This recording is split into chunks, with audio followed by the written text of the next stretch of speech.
Hey Kyle, what's up? Hey, good to chat. Yes, it's working for me. Cool. All right.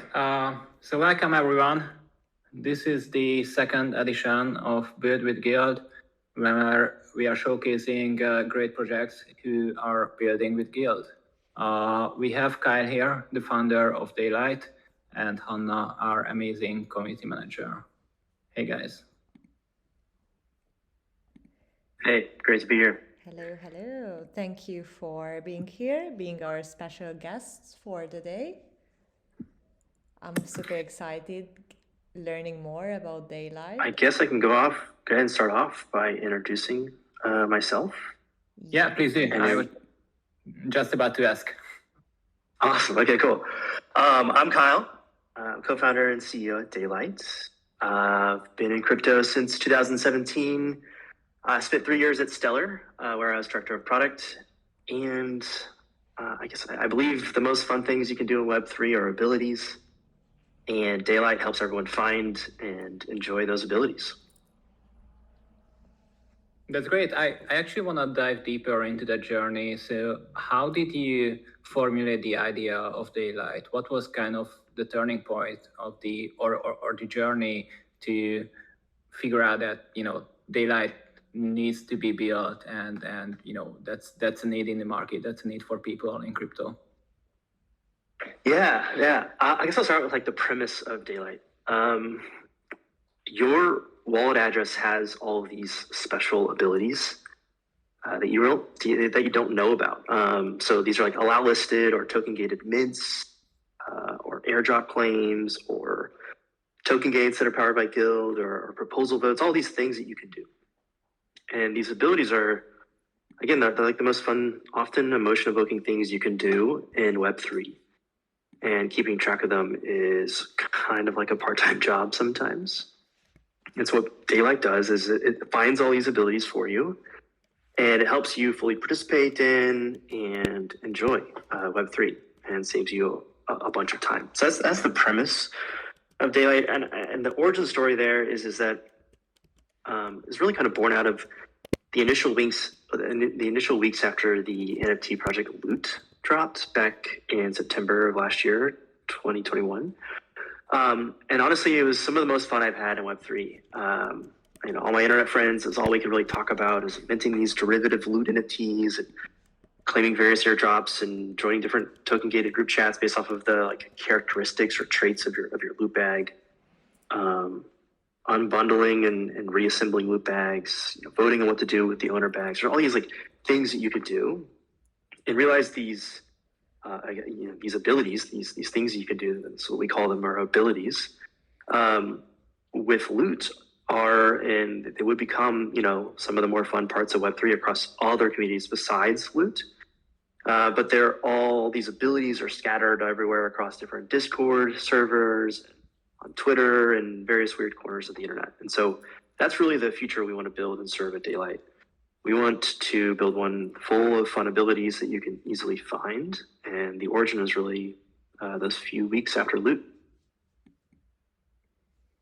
That's funny because Loot also played a big part in kind of formulating the original product of Guild, or in the early days, we got quite a lot of inspiration from Loot. So I think that's kind of in the origin story of many Web3 social startups or Web3 startups and products. Right. So just a little bit staying on abilities. So what are abilities? Do you have like a definition or some examples? So minting derivatives is one, if I understand correctly. Yeah, that's a great question. That's cool. I actually didn't know that about Guild, though, real quick, and that Loot was a part of that origin story there. I think that, I don't know if you're familiar with like social enterprise or social impact, or like startups that were focused on social impact.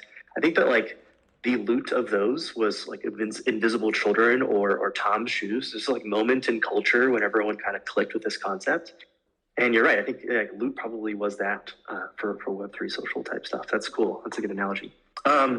So abilities.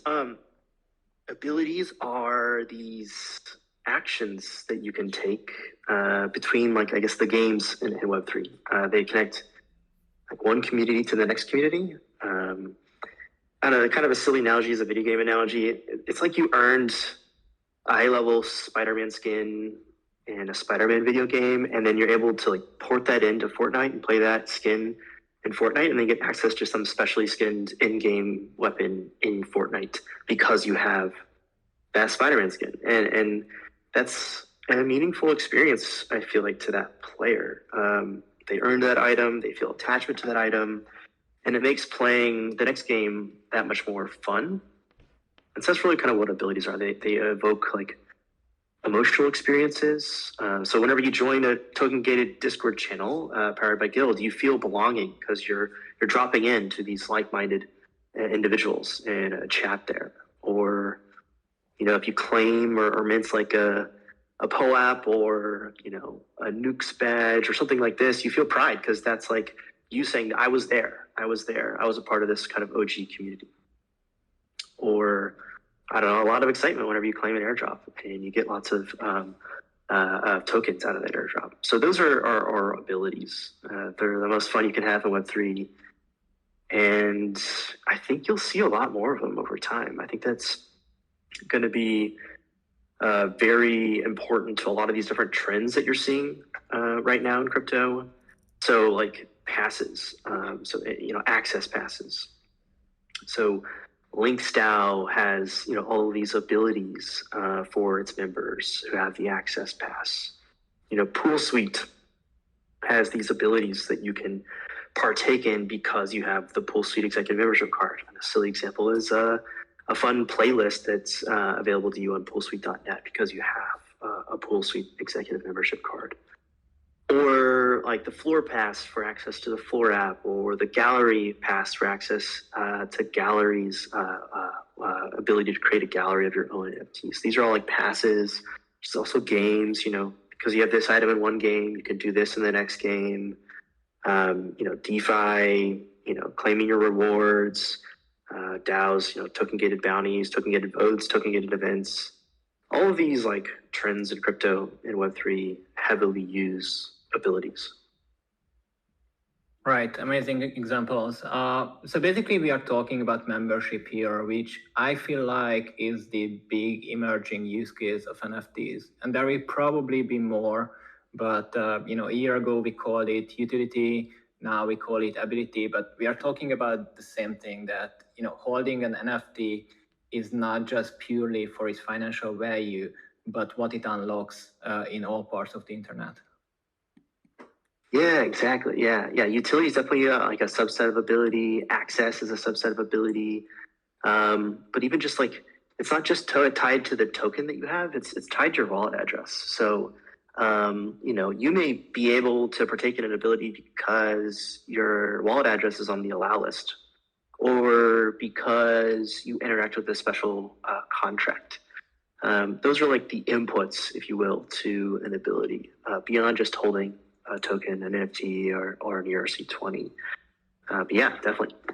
Right. So basically, on one hand, it's the tokens you hold, and they come with abilities, but also your on-chain history and kind of your personality around that wallet, or the fragment of personality which is attached to that wallet. Yeah, exactly. Yeah, it's your wallet state. Right. All the allow lists that you're on, etc. Could even be like, the verifiable credential that you have and the things you can do because of that verifiable credential that you have. Yeah, I remember when we first talked, we talked about how we are both in kind of the business of aggregation, and providing value by aggregating things is challenging because you need to do the aggregation which you are solving essentially. So what are the challenges mapping some of these abilities, and like what's your approach towards that? I guess there is like a Pareto rule to it that you can map like most of the abilities with relatively low effort, but the last like 10, 20, 30% is really hard. Yeah.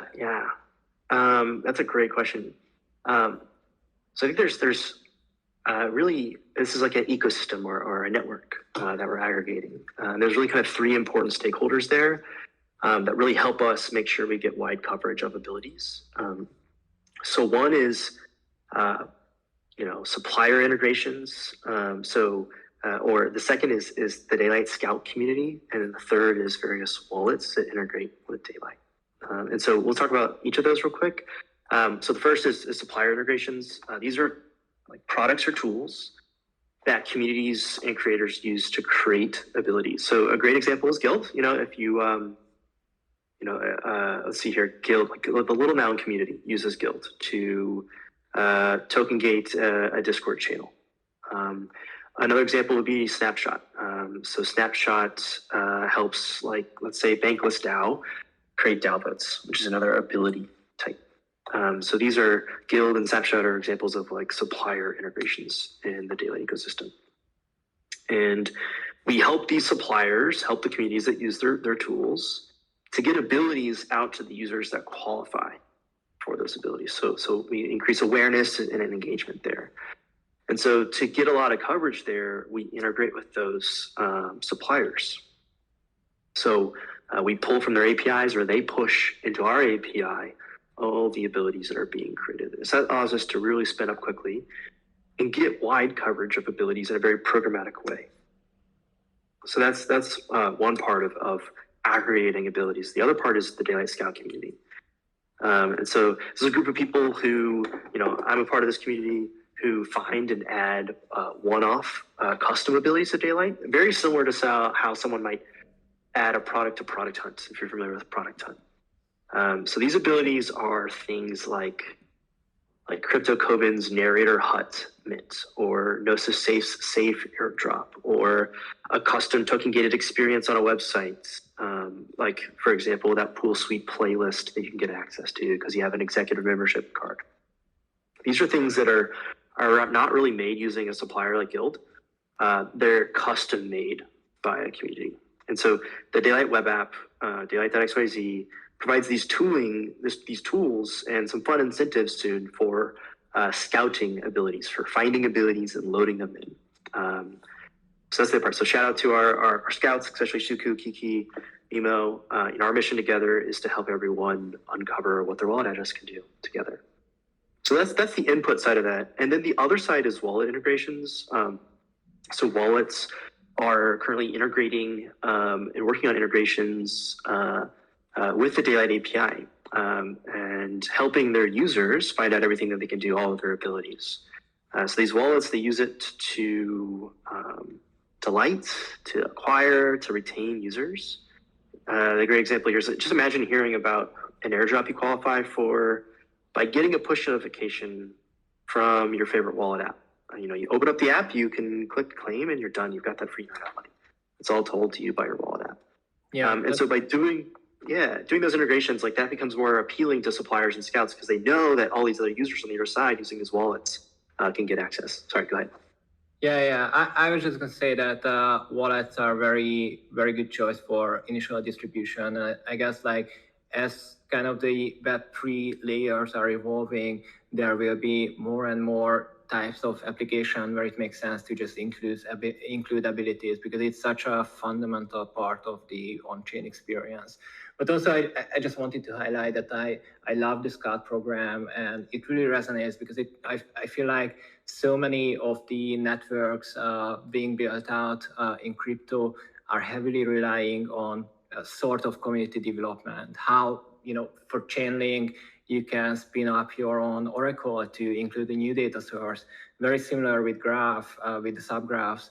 Also with Guild, we put out our SDK and we are gradually opening up more and more of our infrastructure because we know that, we need to map out so many things at so many platforms and so many data sources that, the power of community is needed here. And that's what you are doing here as well. And yeah, I just really like this thinking how if you want to build a true network, which, touches kind of real world as well, you need to include the community in the development. 100%. 100%. Echoing that. Right. Cool. And so let's talk a little bit about, the SDK. We can also get a little bit technical here. Part of the scope here is to highlight why you chose building with Guild, what was the experience, and why you included Guild in the initial set, because we are doing our best to cover as much ground as possible, but we are still on the way. So yeah, basically what I'm trying to ask is why did you choose Guild at the beginning of the journey? Yeah. I think there's really two reasons why. So one is that so many communities use Guild to do access control. And so out of the gate, there's all these abilities that are available there. And then two is that your data is open. Anyone can integrate if they just read your docs and use your API. And so we were able to spin up an integration with Guilds without having to reach out and ask for help. The docs were super clear. The API was intuitive, and we got our Guild module in place. And the way that our integration works is we run through every single guild on Guild. We look at every role in each guild, and then we look at all the on-chain requirements to fulfill that role. And then we turn those into abilities inside of Daylight. So a requirement might be that you have this NFT or that ERC20, or you have a certain number of ERC20 tokens, or you have an NFT with this ID. These are all kind of examples of requirements that we ingest.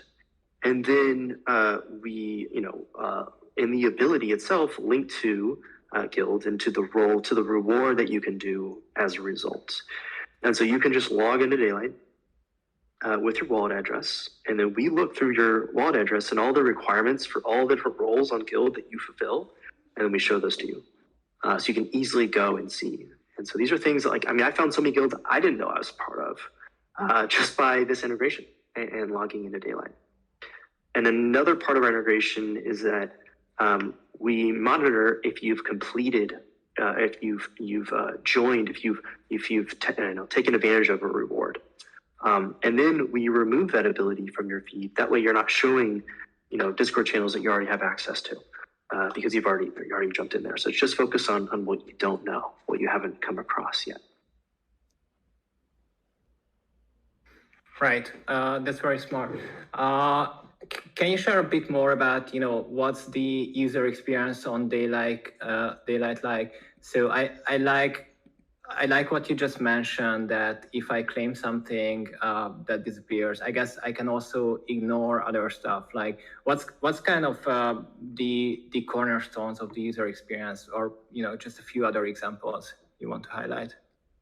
Yeah, there's really three kind of experiences within Daylight. First is your ability feed. So you just join, you log in, and what we do is we look at your wallet address, we look at the tokens you have, we look at the allow list that you're on, we look at the contracts you've interacted with, and then we populate an ability feed, a list of all the things that you can do. And so those are airdrops you can claim, derivative mints you can mint, token gated experiences you can get access to, votes you can participate in. You can filter according to type. You can filter according to the community that you're part of. If you really want to have max pain, is you can filter by airdrops that have expired to see all the stuff you've missed out on. So that's the ability feed. That's the first one. The second one is your update feed.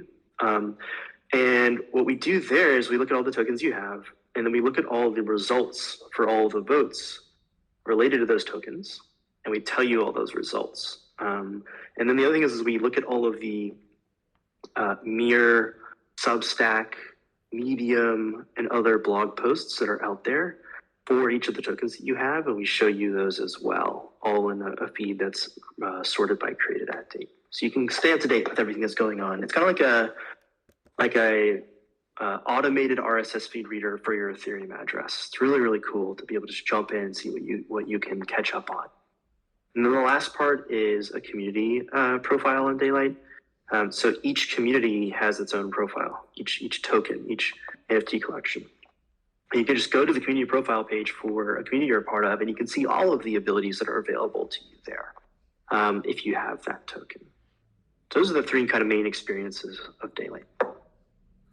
The RSS feed is very smart. I like that. And I guess like you can also take that further in the future with integrating both Web2 and Web3 social media, starting with the protocols and tokens you're holding, but maybe, you know, just recommending content from people who hold similar stuff or partake in similar experiences, right? Exactly. Yeah. Great. Oh, and we have Ross here. Hi, Ross. Yeah, hi guys. Sorry, I was in a call. I have a question actually. Like, when are you going to integrate into wallets? Because I think that would be a great way to get these informations to the end users, to the consumer, like to any users eventually. 100%. Hey, Rez. That's a great question. We have several wallets have reached out and are slotting in Daylight for Q1 and Q2 launches. So soon here, you'll be able to log into some wallets, and those wallets will be able to tell you everything that you can do. You'll be able to maybe see a token gated Discord channel you didn't know you had access to, powered by Guild, in your favorite wallet. Wow. Okay, I'm really stoked about this. I'm so excited too. Truly excited. This is like the long-term vision that we've been trying to get to, and it's happening so fast. Yeah. Great to hear. And what other things we can expect for Daylight to ship in the next like 6 months horizon? Yeah, that's a great question. Our main focus right now is really three things. It's onboarding wallets, which is going well. It's building out more and more tools and rewards for our Scout community. And then it's integrations with suppliers. So there are a lot of suppliers out there that these are tools that help communities create abilities. So more and more of those pushing their abilities into Daylight. So I want to get wide. Go ahead. No, sorry. I just want to get we want to get wide coverage on every token gated or allow list mint that's out there, every airdrop that's out there. It all needs to just be available to you in one feed. And do you plan to reward the curators somehow? Yeah. We're exploring different options there. Yeah, Scouts. We're exploring options there. For now, like very Web2 focused incentives, so leaderboards and whatnot. But we could explore other things in the future. We're playing with ideas around NFTs and various badges based off of the scouting that you've done. Mm-hmm. Okay, that's interesting. Yeah, I have questions for y'all, actually. Let's go. Are we going in the questions section? Is that okay? I think that, I'm curious, are you thinking about adding on-chain rewards for Guild? Or are you focused on off-chain rewards? Yeah. Yeah. Strong yes. That's exciting. Yeah. Yeah, So this is why we call them rewards and not access. I mean, half the reason. The other half is that it rhymes with the 3 R's: requirements, roles, rewards, and we didn't want to break that. But the other half is that yes, mostly we are focusing on access right now, off-chain access, but that's gonna change quite soon. And on-chain rewards of any type, including how you can interact with the contract, how you can claim airdrop, how you can participate in governance. Like, we are looking at the smart approaches and kind of laying the foundations for those. Yeah, I've been leaking this alpha for weeks privately, so I'm gonna leak it now too in the public. And essentially, we one of our smart contract developers built an oracle, a Guild oracle. It's built by Tommy, and the oracle enables us to essentially make access management or access control at the protocol level. So we can gate access to certain methods, so certain actions in a smart contract. And you can think about scenarios when like you can only mint out an NFT if you have a guild role, and you already know like how advanced those guild role requirements could be. And this is all dynamic. huge. So that's also very important that like we are not just like exporting a allow list and then deploying it on chain and that's it. Instead, like all the access management is gonna happen dynamically through the guild recall. That's huge. So you could create like a mint that you can only mint if you fulfill the requirements for a specific role. Yeah, like if you only have like a Discord account that's like more than 2 years old, and you also have like 10,000 Twitter followers, and you also like a huge NFT collector, and if you are all like if you are eligible for all of these requirements, then you will be eligible to mint out an NFT, or in certain cases to interact with a protocol, or like provide liquidity to a pool and stuff like this. Wow, that's huge. Web 2 to Web 3. Web 3 to Web 2. That's so cool. Circling back, yeah. Full circle. I guess another question I have is what is a new off-chain reward that you really want to add in the future? There are many new off-chain rewards. My like one of the upcoming rewards that I'm very excited about is the Steam integration, because I'm a huge like game collector, and not a big of a gamer, but I really like to collect games, and I also like to collect like rare achievements in those games. So like now you will be able to set up groups or like rewards for people who for example like bought all the games from a game series and then like got the most rare achievements from Half-Life or something like that. So yeah, that's very interesting. Another interesting one is the Spotify. So like you will be able to prove that you are a top listener of one of the artists that you like or like a fan of. And there are also like small ones that are very interesting, like surprisingly interesting. Like for example, a guild role as a requirement recently got added, and now you can like essentially like create like recursive, even recursive like roles or like roles embedded into each other. And yeah, that's very interesting because then you can set up like almost like in ontology, like you can set up like some basic primitives for your community curation.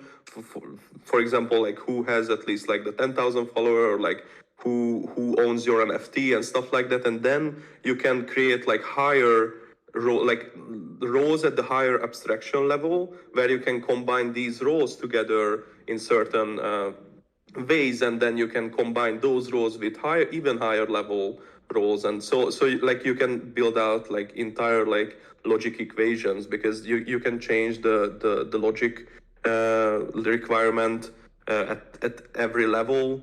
So it's going to be very interesting. And we also added recently the Discord integration for off-chain. So like as I mentioned, like you can check for the age of the account on Discord, but you can also check for things like, do you have a role inside Discord, which makes interesting scenarios when you can like essentially like clone roles from one Discord server to another, or like mirror those roles out from a guild, from a Discord server to a guild, and then from the guild to another platform potentially.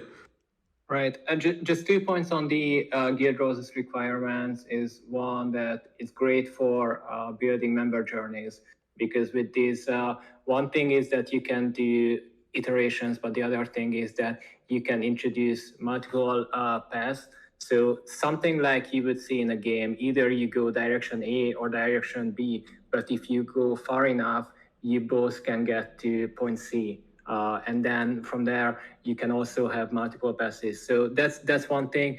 And the other is that you can also create kind of like derivative communities, because using a guild role as a requirement don't necessarily have to stem from your own community. I can take a role from the Leonan community or Daylight community and use it in our guild, or mix that. If you hold a role in the Leonan community and the guild community and the Daylight community, then in my Force community, the combination of those grant you a new role. So yeah, that's just a nice way. But also get into getting back to your original question, the next reward which we are going to publish is Shopify. So storefronts, products, discounts, those can be dependent on having a guild role. Yeah, I think we can say that we are going full degen about composability between Web 2 and Web 3. So that's the plan. Very bullish. That's awesome. I'm excited about the Shopify integration too. That's a great example of an off-chain reward. And I love alliterations, so I'm really glad you all stuck to the R's. Requirements, roles, and rewards. I think that's very important. It gives us like clarity on like what we are building really, and we don't do like anything else, just like following this model and trying to expand it in every direction. So it could become like a more powerful every week, and people can come up with their own use cases, which is super exciting. So I see Guild almost like a sandbox type platform where you can, or like a tool where you can just come to Guild at XYZ and then figure out your own way how you want to use Guild for your own benefits or like for your community's benefits. I love it. I guess like, how have you all gone about, or how hard has it been to educate people on this concept of a role and this concept of a reward? I feel like requirement is pretty straightforward. People understand that. And I ask because we're, going to start doing a lot more education around like the concept of an ability. And so I'm curious, has it been hard? Has it been easy? What's your experience been like? To be honest, like my concern was more about the requirement part, because I don't even remember like what people used to call it, but it was definitely not requirement. It was maybe they used it for like they called them credentials, or no, not credentials, but they called it with an entirely different name. And the roles are easy to understand because like most of us use Discord, and Discord already have this well-established like role system. And then the reward part, that was tricky too, because like if you think about that, like reward is a very like generic term. It could mean a lot of different things, and but eventually we settled on reward mostly because we didn't have like better idea, but also like because it made up the triple R, so like it's easier to understand and like easier to remember now. But actually like the reward part is more like an action or like an access in most of the time. So like access to an exclusive experience, or like access to an action, which is what we call a reward. I love it. Another naming question for y'all is, how did you decide on I don't know, I guess like how should Daylight refer to products like Guild, Snapshot, POAP, etc. that help communities create abilities? I guess you all refer to these inputs as integrations. And then to the rewards that you can predict in as platforms. Like what's a good name to refer across Guild, Snapshot, POAP, Nukes, like all of these ability factories, creator tools? Interesting. I think it's very hard to generalize all these applications because all these applications are very different in certain ways. We also had debates about like calling rewards platforms, because like for example, like when you want to mint out an NFT, it's more like a protocol, or like it's a smart contract that enables you to do that. It's not a platform. Or like can you call Ethereum itself a platform? I don't think so. I'm not sure if that's a good naming for that. So yeah, that's why we eventually settled on the rewards instead of like calling them just platforms or like access and stuff like that.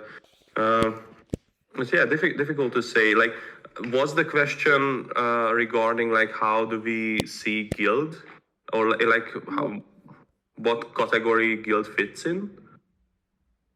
No, it's more like it's close. Yeah, it was more like. These are we're trying to use it, like right now we're using words like supplier or source partner, or integration, and it's hard. You're right, it's very hard to group all of these different sources of abilities into one term that's clear to everyone. So there's probably some education ahead for us around this, but we definitely want to pick something that like it at least gets us a head start in terms of a name. My advice would probably be not to be like too descriptive, because it's a broad category, and I'm sure that you spent like hours or days thinking about it. And if there is not an obvious answer, then maybe I would just go a little bit wide and random. So, for example, guild. Guild is a word. It's used in the medieval times. It's used in modern gaming. But kind of how we are using is, it's also a new spin on the word. So I think something similar could work, because I think abilities is a great word, and it works and it's descriptive. But if you cannot find like a super descriptive word, maybe it's just better to disassociate a little bit and then coin a new term.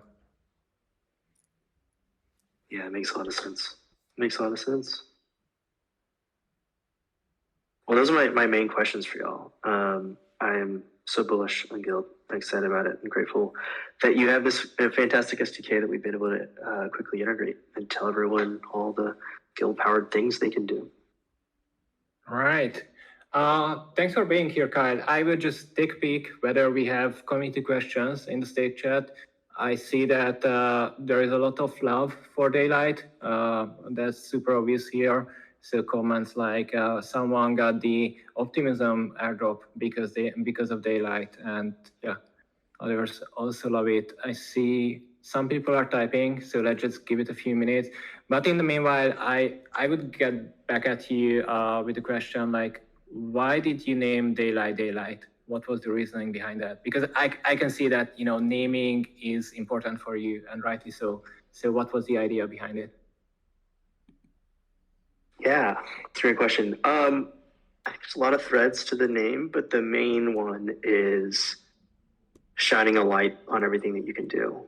We really felt like, you're this adventurer in Web3, and you're going through all these different games, and they're all disconnected, and it's hard to know the path ahead. And there are fun things that you can do, but it's clouded, and Daylight shines this light on all the things that your wallet address can do. And that's really the origin of the name. There's fun other threads like GM, Good Morning, Daylight, Sun Raising, but that's the main thread, Daylight. No, I think Also, you picked the right one. Like, this is one of my favorite brands in crypto. This is really, really cool. thank you so much. Like seriously, I like the symbolism behind it. I like the aesthetics of Daylight, and I like the meaning of the entire brand. So congratulations on this. Thank you so much. It's a big team effort. Lots of people trying to make the brand look great, and build what we've built so far. Also, I'm reading through the stage chat right now, and it is really cool to see people talking about the abilities that they found. I think that that's honestly been some of the most fun that I've had in this whole process of creating Daylight, is just getting DMs from people being so stoked about the things they found and they didn't know about. It's really, truly, honestly, something I'm very grateful for, and it's such a pleasure to hear what everyone finds. So definitely share what you found. We'd love to hear it. Amazing. So Kyle, thanks so much for being here. Feel free to drop a few links of your Twitter or anything else you want to share with the audience here. And in the meanwhile, I think Hannah has an ability for everyone here.